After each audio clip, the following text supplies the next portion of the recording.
Welcome back, y'all. I truly hope this summer season has been treating you so well. It has been way too long, and I have also been away from these mountains for many weeks. But I am overjoyed to be back as there is still some summer left.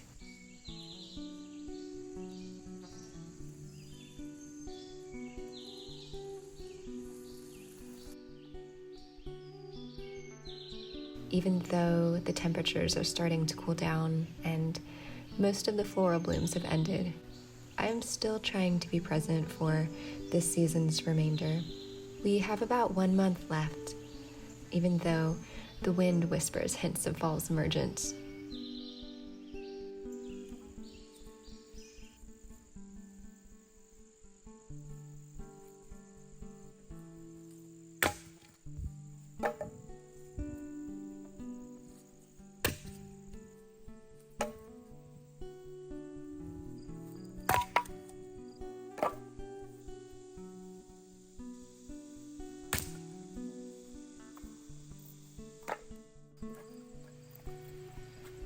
As much as I'm not ready to transition into the next season, there is something so important about embracing the change. And what helps me accept this is getting outside in nature. It has and always will be my greatest teacher. There's something so raw and honest about the lessons from the natural world.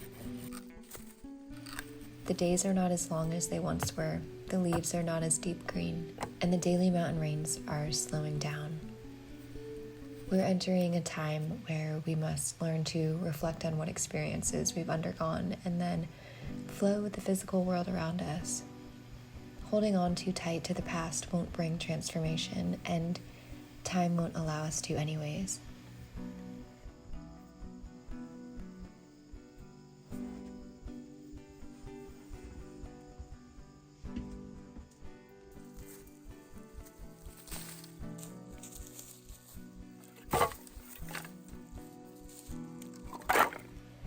Collectively, we've all just crossed the threshold of a pretty strong full moon. The energy has been building for a while and has been quite heavy. As it's waning now, it feels as if my surroundings are telling me it's okay to exhale, to let go. So I figured this evening would be a perfect time to honor this release through building a fire.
It wasn't planned that I'd be gone from this land for so long, but I think I'm just so used to my plans changing so quickly over the years that I've grown to be okay with it.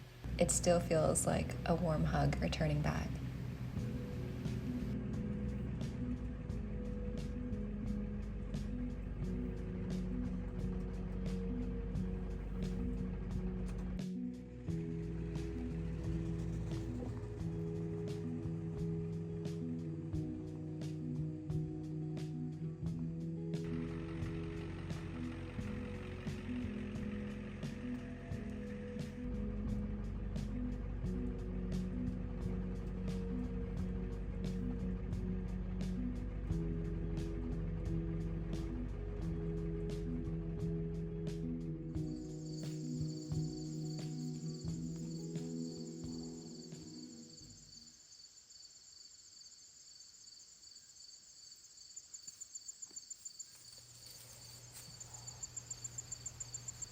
In my time away from here, I had to leave the garden I planted earlier in the summer untended. So as soon as I got back, the first thing I needed to do was check on things. Thankfully, this part of the Appalachian receives a lot of rain during the summer, and I believe this was the saving grace that allowed this garden to continue to flourish in my absence. But it has overgrown with weeds as well. There is an abundance of tomatoes, but it looks like if I do not harvest some of them now, they will continue to rot.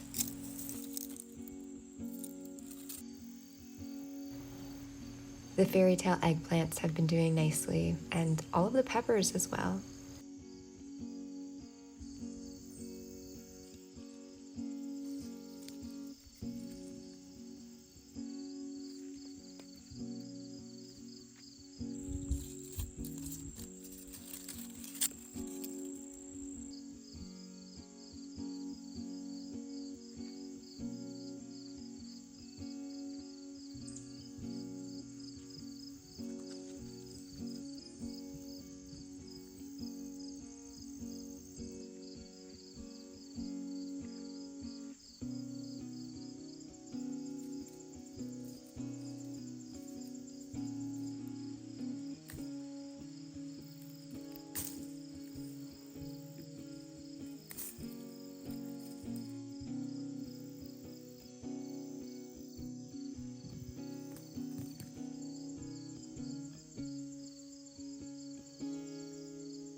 It's amazing that while I was away for so long, the cycle of things here continued, which brings me to what has been sitting on my heart for the past couple of weeks, and that is the paradox of life.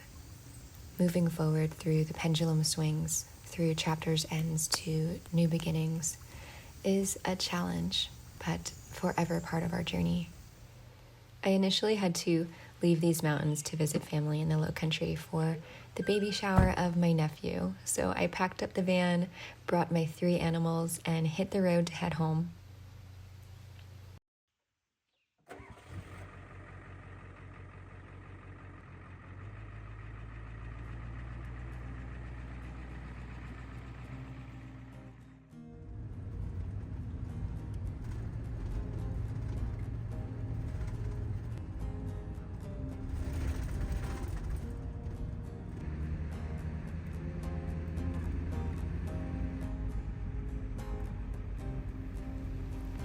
We made it back to the hustle and bustle of the coastal city, but living in the van in the south in the summer was not plausible for the animals and I, as the low country heat brings no relief. We had to stay with family and friends in order to make it work. And it was nice to see everyone and help with the baby shower. While in town, I was able to get some maintenance work done on the van as well.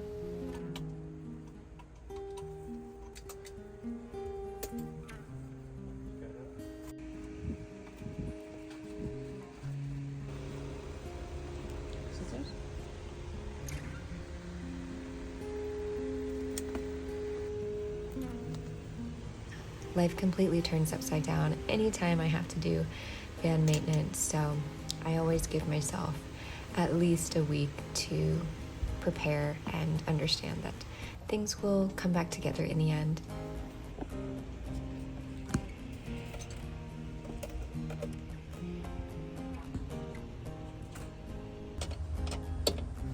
This was quite a big job, but after many days of work and waiting for parts, we got Eva back in shipshape.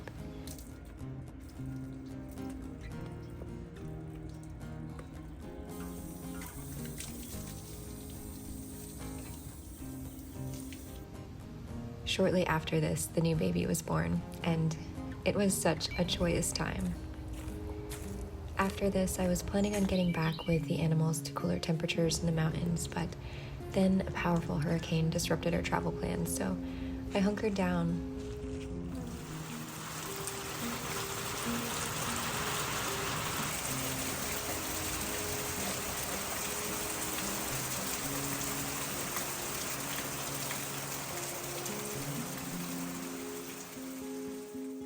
It ended up being a Hurricane 1 and brought a ton of rain and some flooding.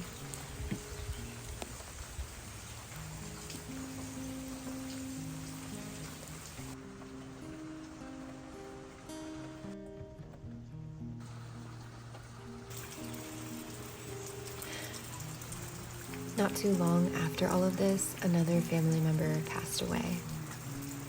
It had been a time navigating through some truly deep emotions and life changes.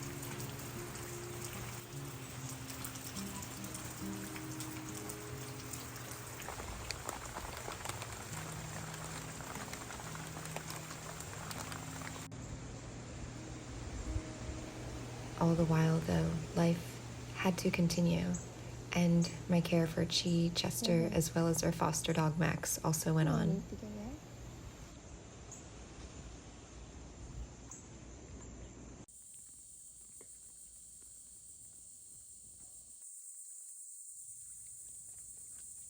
Due to my unforeseen time away, I picked up work cleaning houses again as I needed to continue to make money after pausing my work with content creation.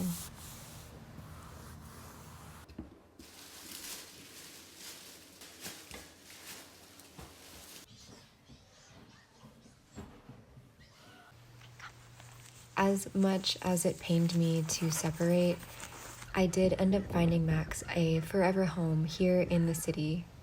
I wanted to adopt him very much, but it brings me so much joy just knowing I was able to take a shelter dog under my care for the summer, train him, and then find the stability of a loving home for the rest of his life.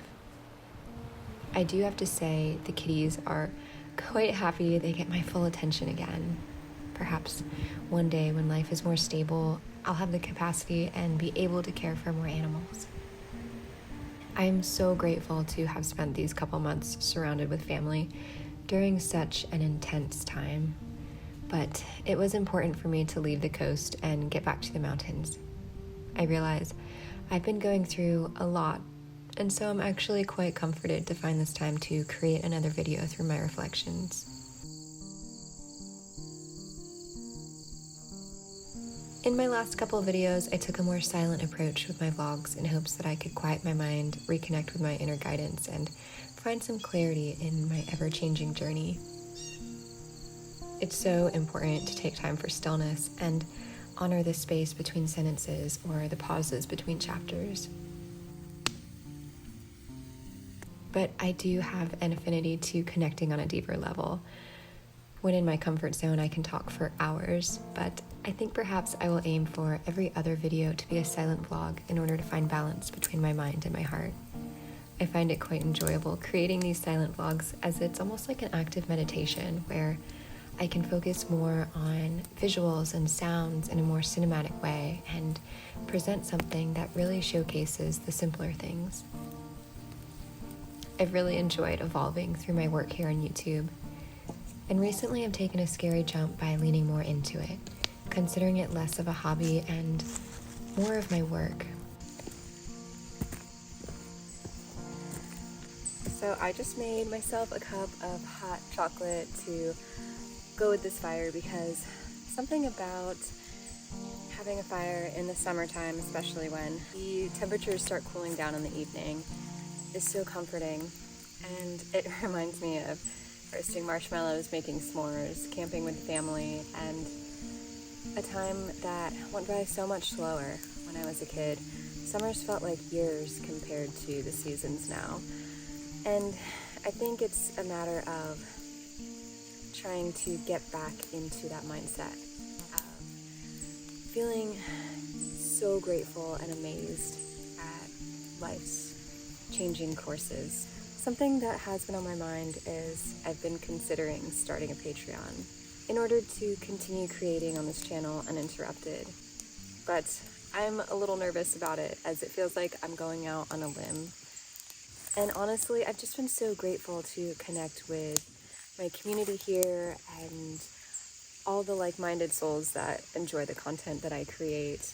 It has been such a blessing to expand my inner circle and just know that there are others out there that are kind of into the same thing as I am. Slow, simple living that brings back a sense of joy through all the chaos and all the darkness. I highly value your comments and your thoughts on this idea, because I really feel called to create something of value. I'm not exactly certain what that will look like yet, but I am willing to trust the process that is this crazy journey. So if you've made it this far and have been following along for the ride, do share your thoughts and get yourself a cup of hot chocolate and enjoy the crackling of the fire.